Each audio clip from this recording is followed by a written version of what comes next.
നമ്മൾ ഏത് ക്യാൻസർ വരുന്നതിന് മുമ്പും ബോഡി കാണിക്കുന്ന കുറേ സിംറ്റംസ് ഉണ്ടല്ലോ. കോളോറെക്ടൽ ക്യാൻസറിൽ നമുക്കറിയാവുന്ന ഒന്ന്, നമ്മൾ സ്റ്റൂൾ പോകുമ്പോൾ അതിൻ്റെ കൂടെ ബ്ലഡ് പോകുന്നത്, അതാണ് നമുക്കറിയാവുന്ന ഒരു കോമൺ സിംറ്റം എന്ന് പറയുന്നത്. അതല്ലാണ്ട് എങ്ങനെയാണ് നമുക്ക് മനസ്സിലാവുക ദർ ഇസ് എ ചാൻസ് എന്ന്?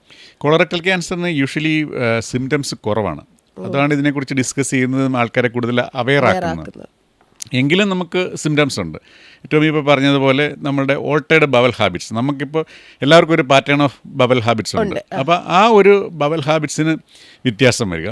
അതുപോലെ തന്നെ ഓൾട്ടർനേറ്റ് ആയിട്ട് കോൺസ്റ്റിപ്പേഷൻ, ഡയറിയ, ലൂസ് സ്റ്റൂള് വരിക, പിന്നെ ബ്ലഡ് പോവുക. ഓൾട്ടർനേറ്റ് എന്ന് പറയുമ്പോൾ ഒന്നില്ലെങ്കിൽ കോൺസ്റ്റിപ്പേഷൻ അല്ലെങ്കിൽ ഡയറിയ, അങ്ങനെ മാറി മാറി വരിക.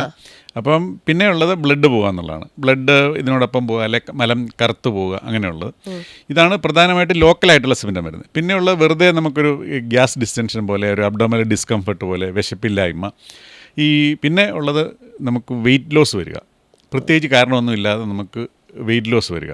ഇതൊക്കെയാണ് പ്രധാന രോഗലക്ഷണങ്ങളായിട്ട് നമുക്ക് പറയാം.